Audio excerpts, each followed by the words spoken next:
Welcome to Backstory Song. I'm your host, Doug Burke, and today we're here with Brenn Hill. Brenn Hill is an authentic cowboy who writes Western songs from his first-hand ranching experiences. He tried the Nashville songwriting scene, but he missed the wide-open spaces of the rural West. So he returned to Utah. He writes songs about real characters and experiences of the current ranch life, which still operates in a traditional cowboy way in spite of the modernization of the rest of the world. Brenn marries his genuine songwriting with the modern musicianship of world-class Nashville performers to deliver a contemporary vision of the modern cowboy life.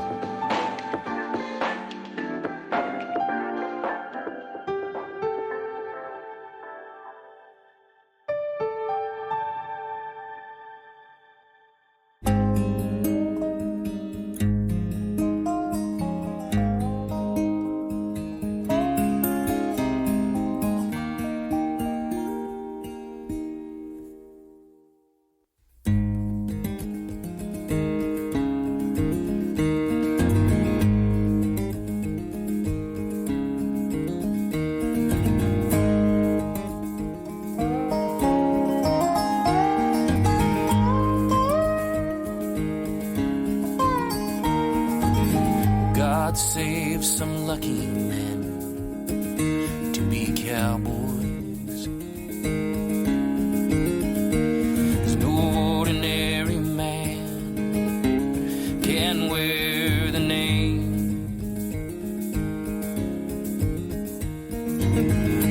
Hearts of gold, hands of leather.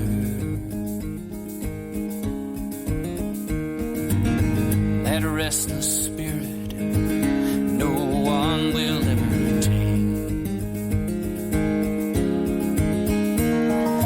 Branded by the land, befriended by the wind, you may never pass this way again. But something in the wind is saying that your time is now. Calls you a drifter, I call you cowboy. I'm here with Brenn Hill, and Brenn, we're going to talk about a handful of your songs. Let's start with Call You Cowboy. Yeah, I love to talk about that song. It's a song that kind of launched me into my career, I think. As a young songwriter, it was a song that I got to where I wanted to go as a writer. You know, back then, I'm not sure that I had all the tools and the know-how to get there. So I just think it was, you know, about as organic an effort as I could probably muster in those days. But wanted to be a cowboy, and I was a much better singer-songwriter than a cowboy. I'd gone to cowboy poetry gatherings all around the country, and, you know, my parents encouraged me. I had English teachers that encouraged me, and still I just sort of wanted to be a better horseman and roper than a writer. But my buddy invited me up to play cowboy. He was working for a guy by the name of Frank Bowman, and his name was Jason Van Tassel. He was kind of a local cowboy legend masterpiece. He was, you know, high school rodeo star and had a lot of girls in love with him, and he's just an all-around good guy. Taught me a lot about cattle, about horses, and taught me that I'm not a cowboy. Had a great time, you know, had a great time working for Frank and for Jason. And, you know, Jason came to me at the end of that season. He said, I've got a job offer at one of the Simplot ranches. I'm really considering it. But he says, my parents, his mom's a successful business woman and his dad very successful. And he says, they want me to go to school and, you know, become a doctor or a lawyer or something and, you know, do this on the side. And he says, I just want a cowboy. And he also had a girlfriend at the time who wanted to get married. And I always tell people the moral of the story is never go to a songwriter and ask them what you should do with your life, right? Because I wrote that song. I started it literally watching a rainstorm go by. I was under a run-in shed holding the horse. Kind of had the first verse and chorus written, and I drove down Weber Canyon here.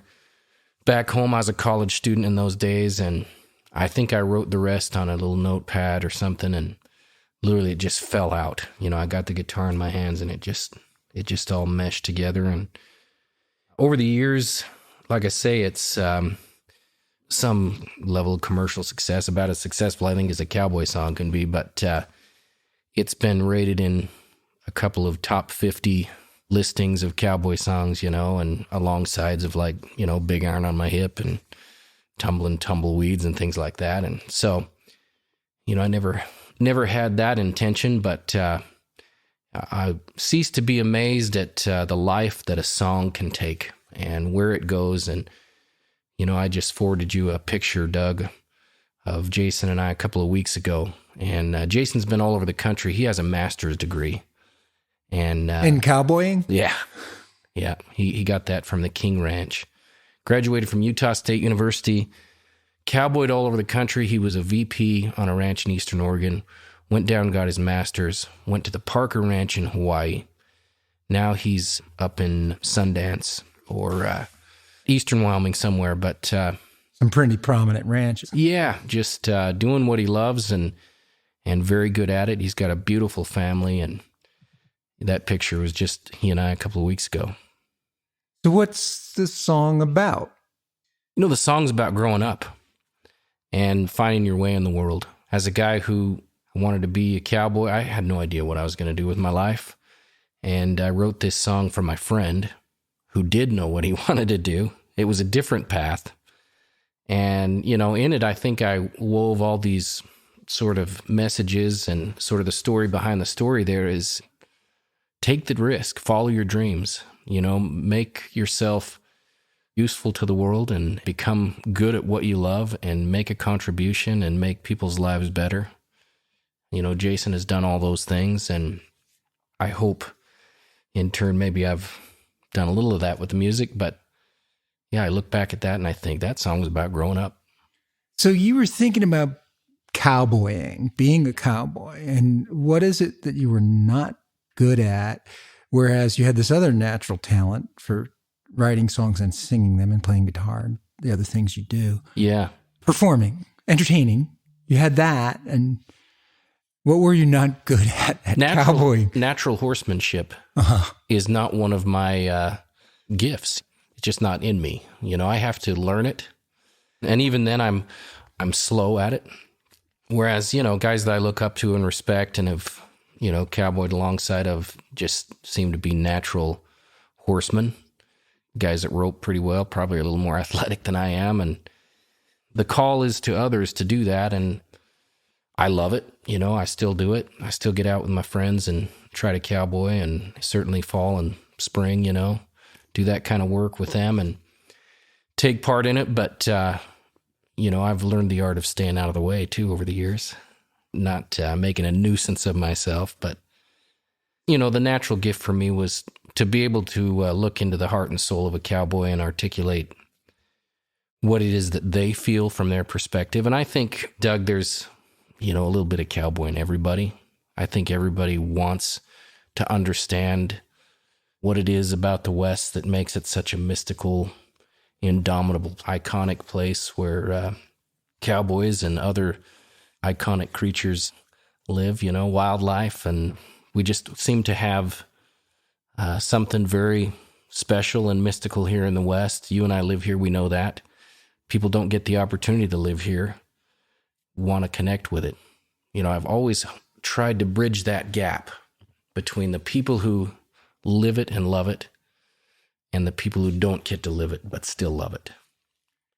So on Call You Cowboy, how'd you do it in the recording studio?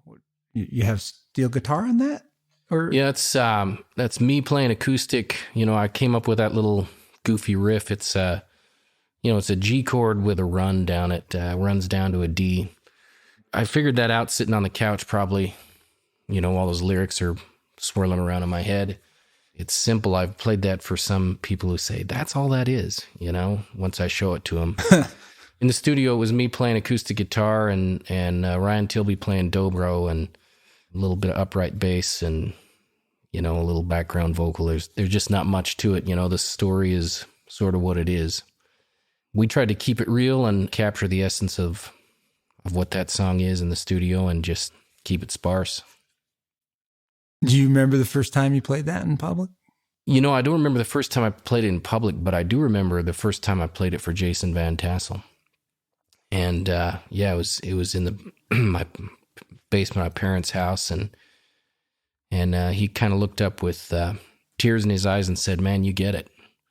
As a songwriter and an artist, I don't know if you can put a price tag on that. You know, when you can hit someone, right in the guts, and that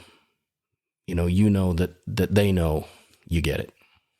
So much of songwriting is fueled from adolescence and wanting to do something different than your parents wanted you to do.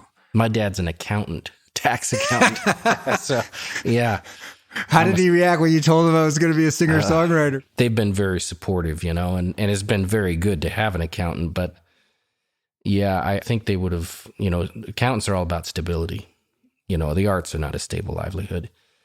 It's just kind of constant madness. And, after 25 years of being in it, you figure out a way to, level things out and take some of that advice that you got from the accountant, to do that. But this was you telling your really good friend, Jason, you should be a cowboy. This is what you love. And I know your parents want you to be something different, but you follow your heart, right? Yeah. You knew his parents. Great people. Yeah, I love his parents. And how did they react to the whole thing? You giving Jason advice that was against their wishes as a teenager. Yeah, his dad is got such a personality. He showed up he came to a concert one time, and he says, "The only question I've got is, why am I the bad guy here?" I didn't mean for him to be the bad guy, He's such a great guy, but I think his parents have been supportive of him, and I think, after all these years, they've seen that he's been very successful in what he's wanted to do, and his family has been able to take part in his work.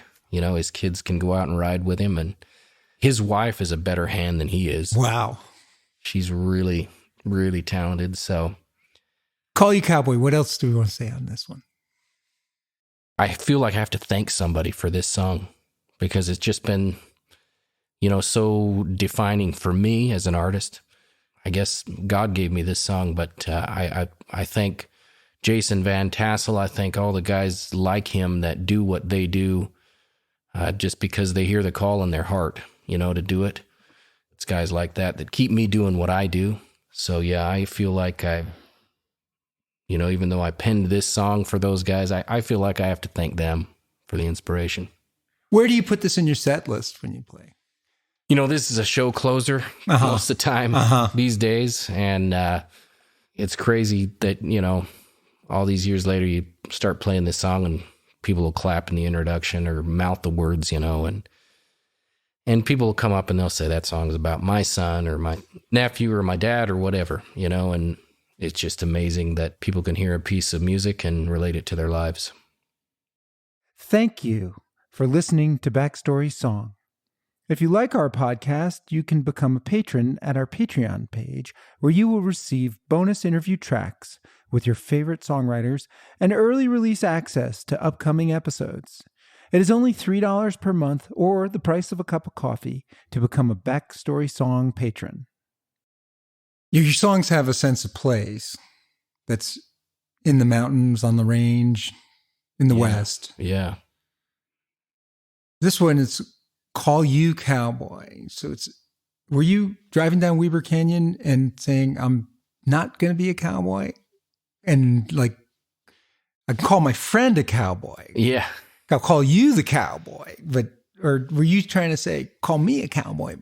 No, I'll tell you what. You were realizing you weren't a cowboy. You knew it as you're driving down Weber Canyon? I think as a 19-year-old, 20-year-old guy, I probably had hopes that I'd still be able to become one, but in the context of that song, Jason Van Tassel's father wanted him to become a businessman, and here he was just ready to throw what little belongings he had in his truck and trailer and drive across the country. I think at one point, something came up about his dad had called him a drifter, and I call him a cowboy. So it's about Jason, nothing to do with your own story. I don't think so. No, that's fine. Yeah. I'm a guy who looks at some of these tunes, and after all these years, I do see myself in these songs, you know. But I think these songs are at their best, and I'm at my best as a writer and a creative artist when, you know, in my mind, I'm giving this message to somebody who needs it at the time. I've got a few songs that, you know, just kind of fell on the paper. How You Heal is one of them.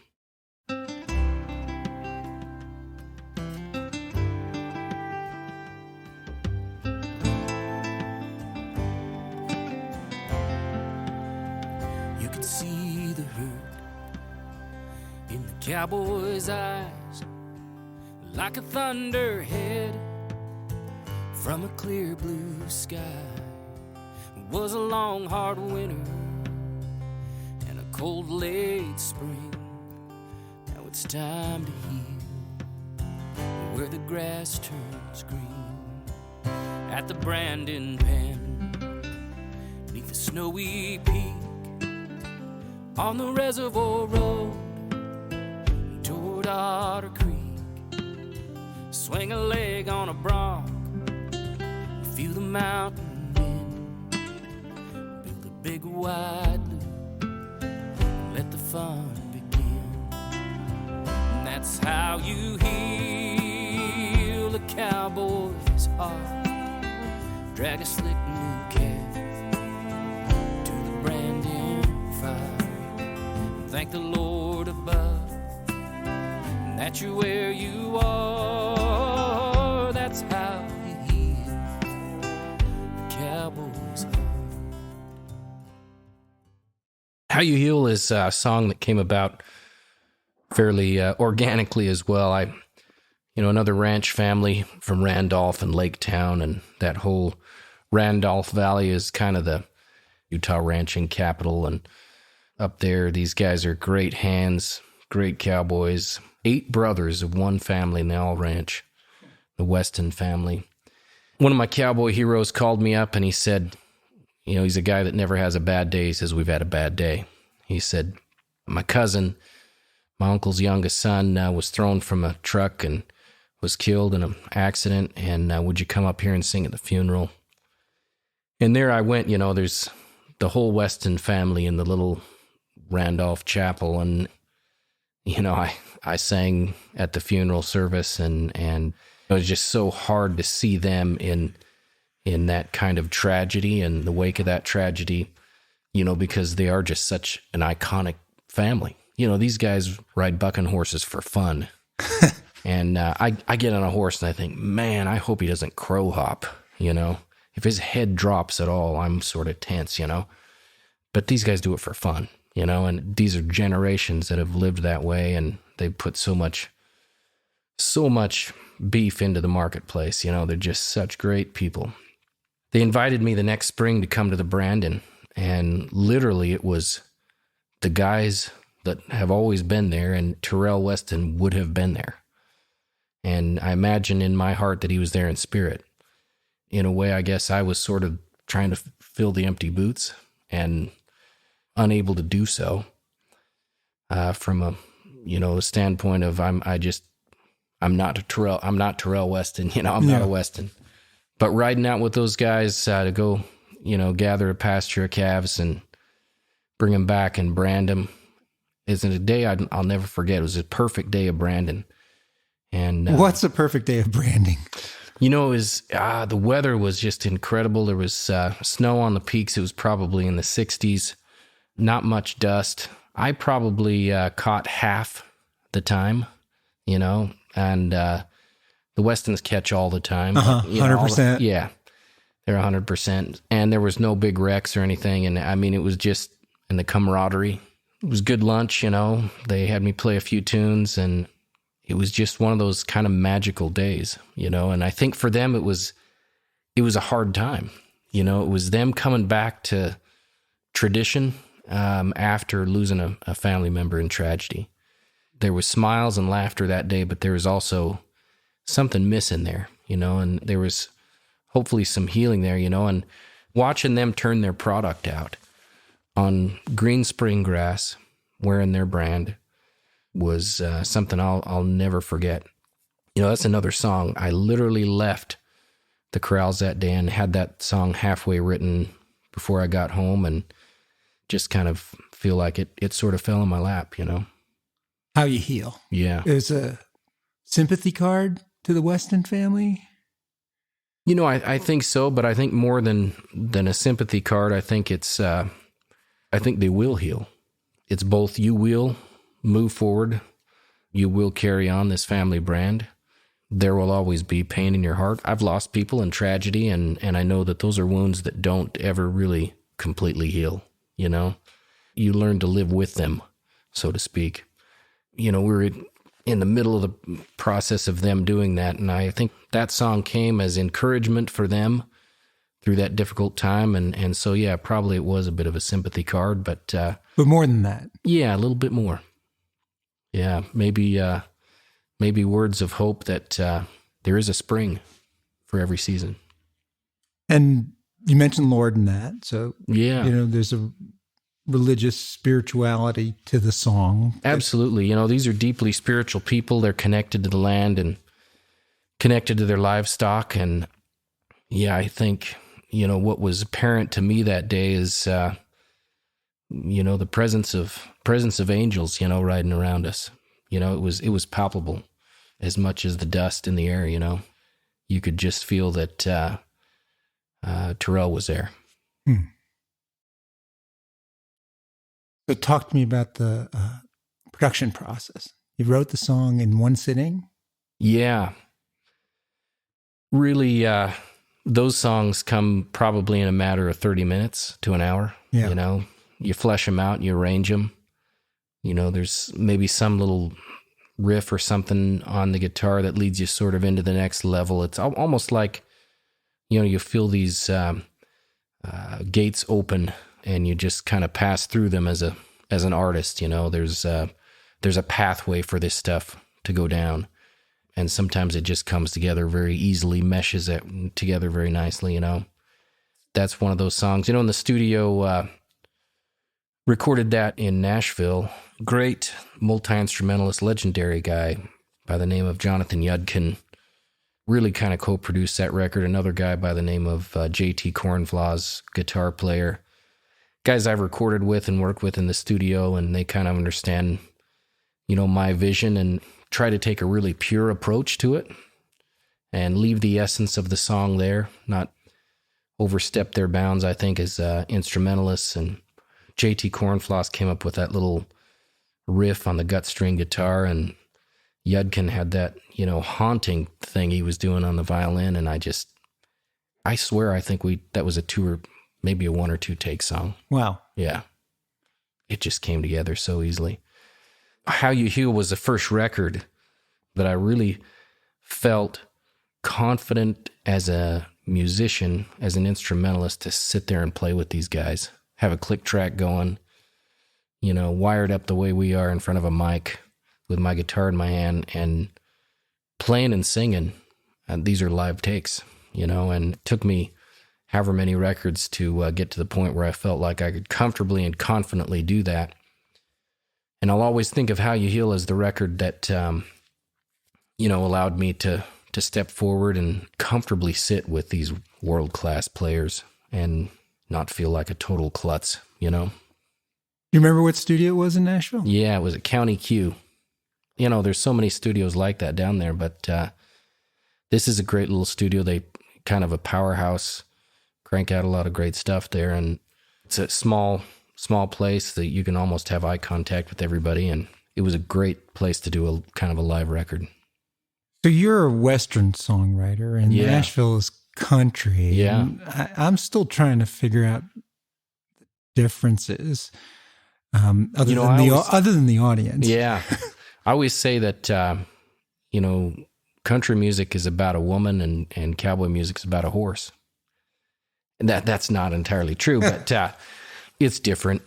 You got to live this stuff really and experience it to write about it, from a firsthand perspective. And, there was certainly a time, I think, when I felt pressure to become a country singer. Obviously, there was some pull from that industry to do so, and it was not a good fit for me.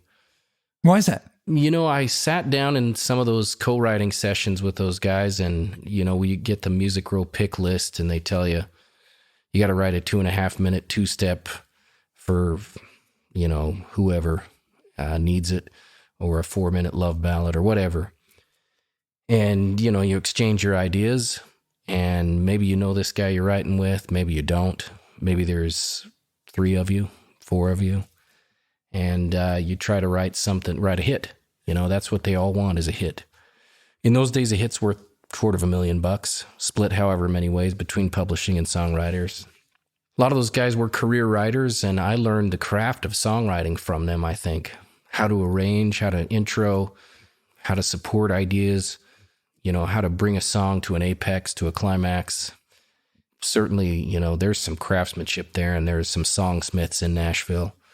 I just couldn't write about things that I hadn't experienced or didn't touch me. And, everything, I think, as far as country music goes in those days was all about, the South. Dixieland will rise again. I love the South. Half my family's from there. But I'm a Westerner. I remember artists like Marty Robbins, and even in those days, in the 90s, George Strait and Garth Brooks were singing rodeo songs still. And so I felt like, if anything, there would be a space in that genre for somebody from the Rocky Mountain West. But I was in this to be a creator and to be a first-hand creator from real experience. There's so many great things that Nashville lends to the creation of music and the music industry. I still think it's the recording epicenter of the world, where technology and artists, and when I say artists, I mean multi-instrumentalists, engineers, producers, come together like nowhere else on the earth. The system for recording that they refined, I think, through the 80s and 90s, did wonders for recorded music across the board, all genres. When I was making a record there in 2004 at Ocean Way, and Megadeth was recording in the A studio. I was in the B studio.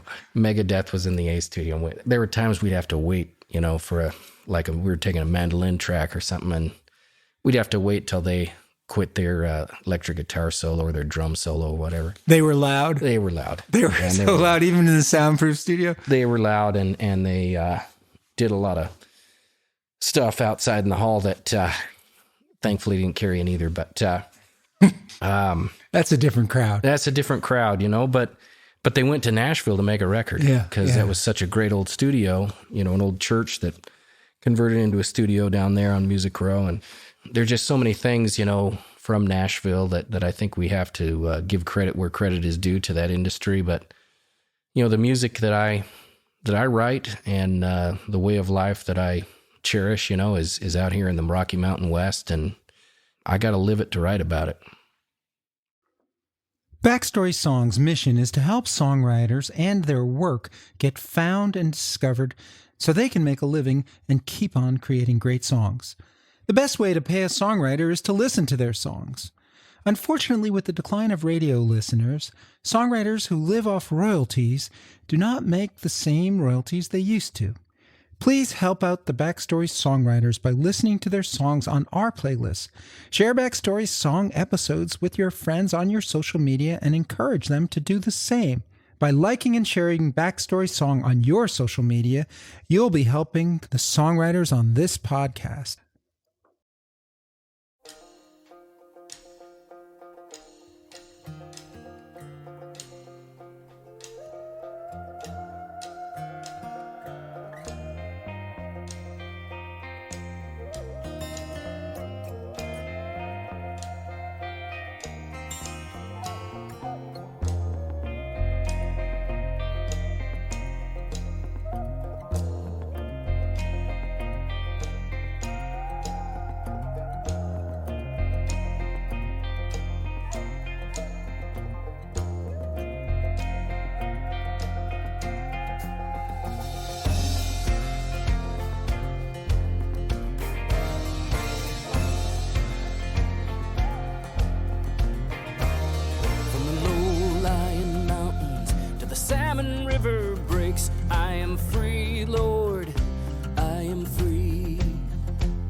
headwaters of the snake. I am free, Lord, I am free.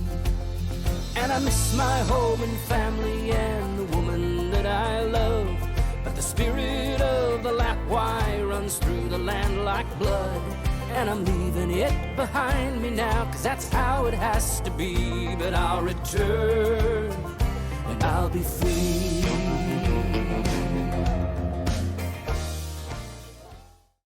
Ode to Selway. Yeah. This is a different kind of song for you.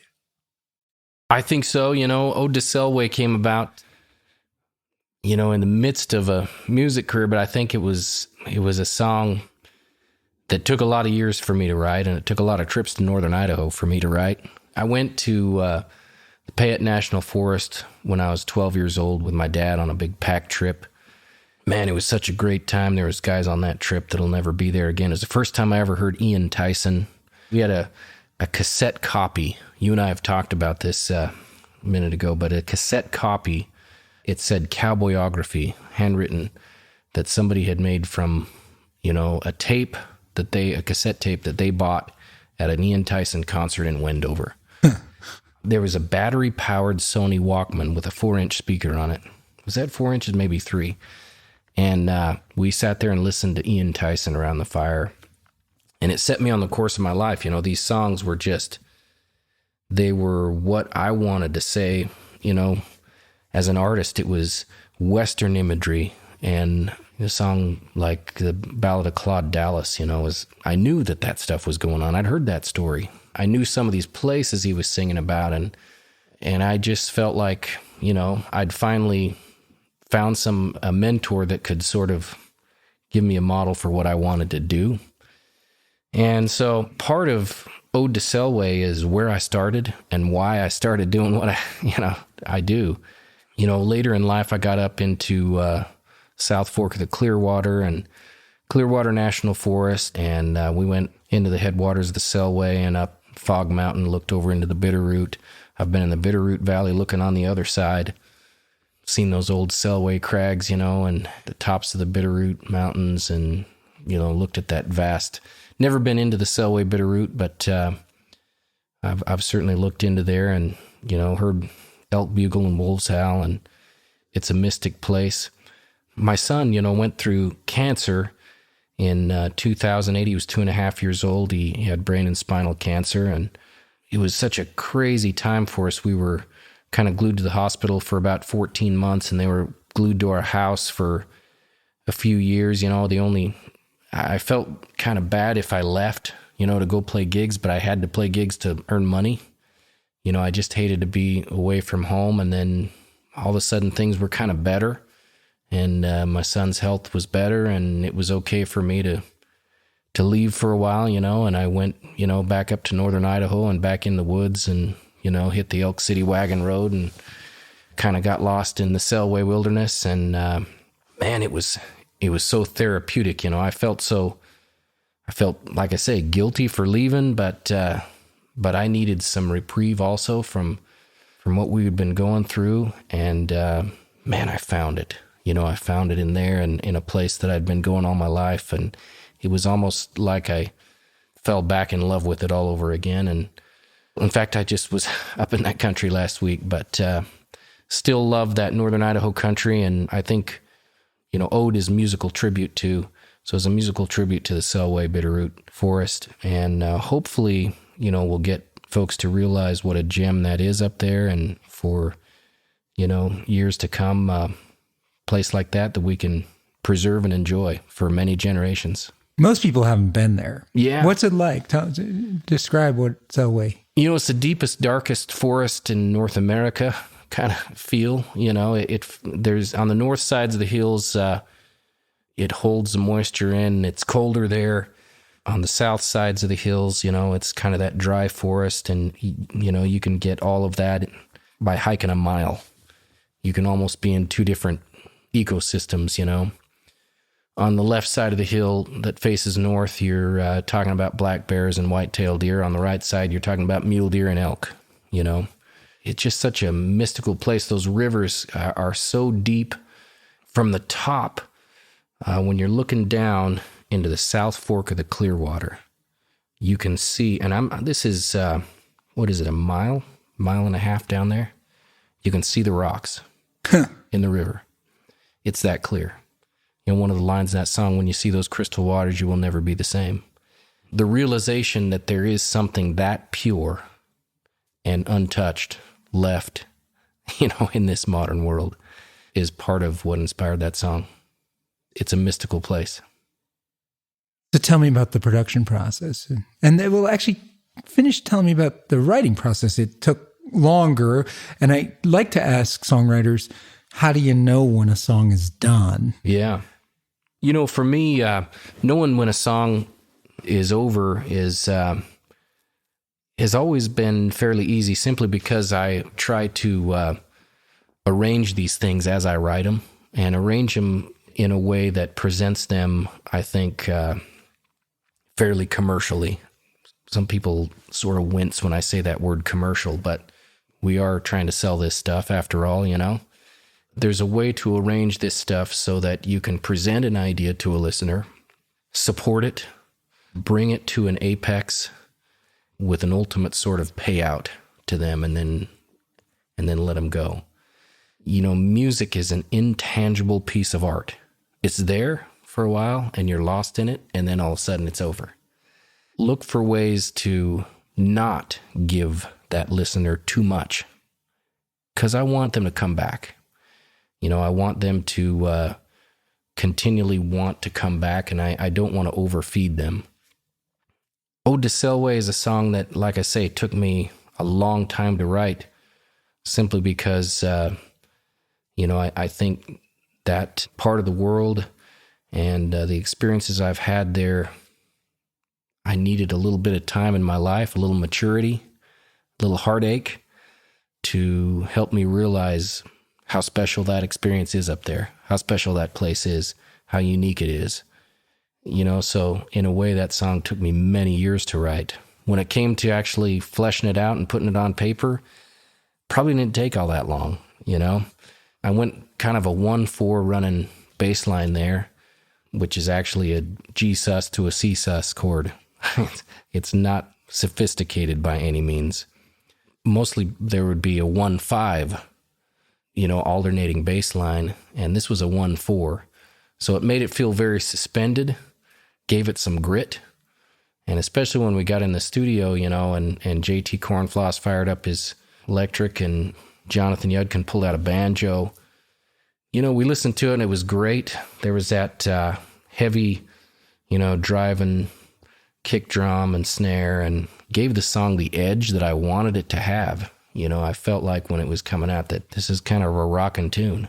I want to say something boldly here about a place that I love and about that country. That country is not for the faint of heart by any means. And we were sitting around listening to it, and old Yudkin stands up and he's like, I got just the thing. And he goes in and pulls out of it his Native American flute. And I thought, oh my gosh, come on, you know. And it just, you know, my heart melted. I still, you know, I think my wife and I, who was there when the song, that was the first record she ever got to witness in the studio going down.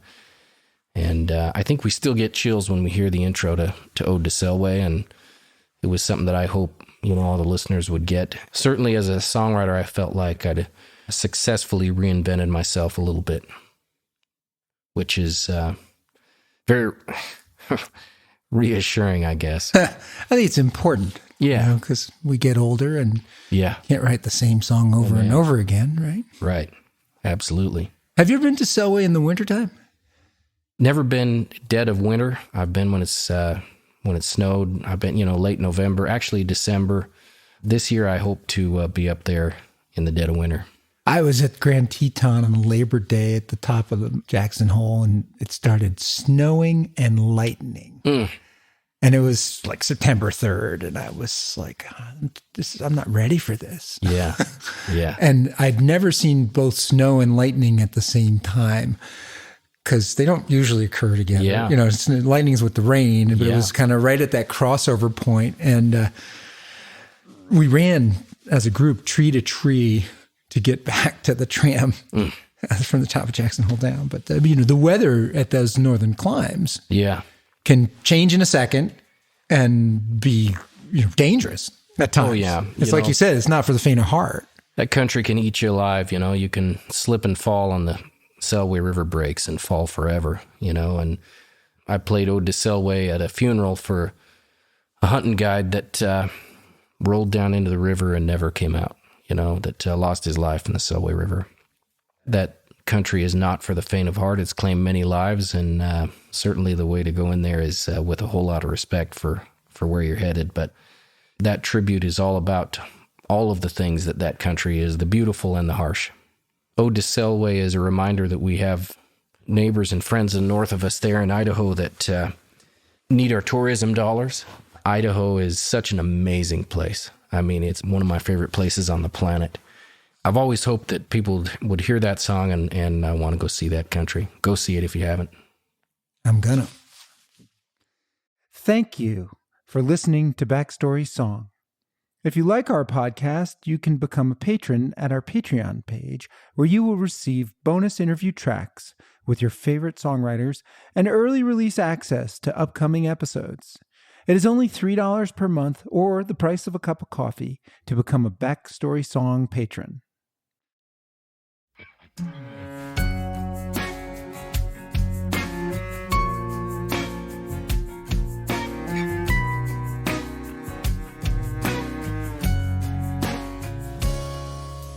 This old house has a chill in every room. It won't warm up no matter what I do. I couldn't be much colder if I lived on the moon. My heart turns gray as ash with every picture that I burn. Pictures in the fire, fading embers of love gone wrong. Yeah, these pictures in the fire burn away, but they're not gone. This may or may not apply to you. It doesn't apply to every songwriter, but is there any on-the-shelf song that you've written, sort of Nashville style, that you've always thought, this would be perfect for this voice to sing, besides yourself? Yeah. I wrote a song with Costas, who's a Hall of Famer. Hall of Famer, yeah. Called Recent Hall of Famer. Yeah, I was at Hall of that. Famer. Were you? Yeah, there you go. We got together one time. We wrote a song called Pictures in the Fire. I've always thought that a sultry female voice would do it justice and maybe make a hit out of it. It's been recorded one time by a fine artist from Pinedale by the name of Jared Rogerson. He's a friend of mine. But yeah, I've always wanted to hear a girl sing that song. What's the sultry female voice? I'm trying to think here. Norah Jones. Norah Jones. Yeah. Oh, yeah, it's a Norah Jones song. Yeah. Oh, yeah. And what's it called again? Pictures in the Fire. Pictures in the Fire. You and Costas wrote this song, and it's a perfect Norah Jones song. I don't know if it's I think it'd be a stretch for, but... he likes to stretch. I think she could brand it, yeah. Just that slow, kind of sultry, jazzy thing, I think would be very cool. So I met Costas at the Nashville Songwriters Hall of Fame induction ceremony, where he was inducted with Dwight Yoakam and Larry Gatling, and he'd just been inducted, and he was walking to the restroom, and I waited till he got out of the restroom, and I introduced myself and handed him my card to see if he would want to have his Backstory songs recorded. He's a crazy cat. Oh, man. Let me tell you. He lives in a building in Belgrade, Montana, and bought one of these old historic buildings down on Main Street. I don't know if I should say that, but you wouldn't find him anyway. But he loves guitars, loves Gibson guitars, and I don't know what he was working on, but he said, you got to come back. And I drove all the way up there to write with him. I had another gig in Spearfish, South Dakota. So I'm going to spend a day writing with Costas. I get there I leave here at dark 30 and get there at 10 or whatever. And he tells me to come back. I'm thinking, man. So then I go back. He says, we got to eat something. So we go to this bar and have a hamburger, and we're not really talking, we're just sort of chewing. Finally, we go back. We go out on this back patio that he has there, and he starts cleaning his grill. I said, so should we write a song maybe today? And he says, tell me your ideas. Kind of gruff. And so I go, I'm thinking, okay. So I bring out the old idea book, and I start throwing ideas at him. Most of these are, hooks, lyrical hooks. And I'd say something, and he said, no, that's not any good. No. And so finally I said, pictures in the fire. And he stops. He turns around and looks at me over his shoulder. He says, that could be something. And he keeps cleaning his grill. I'm thinking, what? Okay, let's fire it up, It must have been another hour, the sun's about to go down. He walks over, we sit in a couple of chairs, and we write this song, Pictures in the Fire, in about 20 minutes. And, I've never recorded it. I did have a friend that recorded it, but, we never wrote together again. But a few years ago, I called him. I hadn't talked to him, and he said, oh, man, he was really kind and cordial and really nice. And He's a gentleman. How I was doing, and, thanked me for remembering to call him. And when Jared wanted to record that, I had to get a release from him. So he was really, really nice. Asked me about how Ian Tyson was doing, and I know he has a ton of respect for Tyson, He's a monster talent, but very eccentric guy. Yeah, very eccentric. Yeah. Yeah, no, it was an interesting acceptance speech at the event. I can imagine. I don't know how a character like that gets attracted to Nashville, but he's not the only character in Nashville. Oh man, it's like a magnet for characters, know, and awesome storytellers, and awesome songwriters, and awesome musicians, and maybe that whole skill set is full of characters, I guess. Yeah. But he's one of them. Very much so one of them. But yeah, so many of those writers have stories behind them and just came from all walks of life. And a lot of them are very eccentric, and some of them aren't very eccentric at all. But, I think of guys like Will Rambo, who were just phenomenal live performers, phenomenal writers, and guys that could get up with a guitar and just mesmerize you, I wrote a song with Bruce Boughton. He's the head of the Musicians Union for many years. We wrote One Hand in the Riggin'. And that's the song that I have that's probably been recorded the most.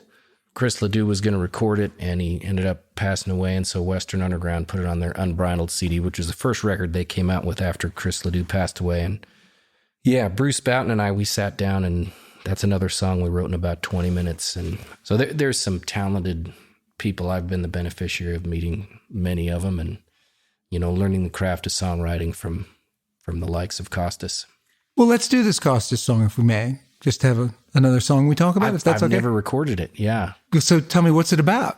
It's basically a guy that is burning pictures of him and his lost love. This old house has a chill in every room, and it won't warm up no matter what I do. Couldn't be much colder if I lived on the moon. My heart turns gray as ash with every picture that I burn, and there's pictures in the fire, fading embers of a love gone wrong. Pictures in the fire burn away, but they're not gone. Yeah, it's just, a guy trying to burn his memories, but realizes that he can't. It's a divorce story, or a widow story. I've never been divorced. Well, it doesn't have to be personal. When I wrote that song with Costas, yeah, it's a co-write. He brought that to the song. He had just been through a divorce. Okay, so and I've never thought of that before, Doug. But you may be onto something there. It wasn't a divorce story. The pictures in the fire. Like, why do you burn pictures of a loved one? Yeah, yeah. Must have been a widow, maybe, who can't get over it. Seeing your deceased spouse. It's a really cool kind of a backbeat, sort of a Neil Young feeling, kind of a hard second beat song. And I should record it. I've never felt like I've been the artist that would fit it well. I'd love to hear a girl sing. We're going to get Nora to do it. We're going to put this out there, and she is going to record your song for you, yours and Costas' song. I would play it for her over the phone so she could hear that'd be the best demo I could give right now. Okay. Well, there will be no demo on the website, but if you want to send us a demo, we'll put it on. Okay. Well, thank you so much. This has been great. Brenn Hill.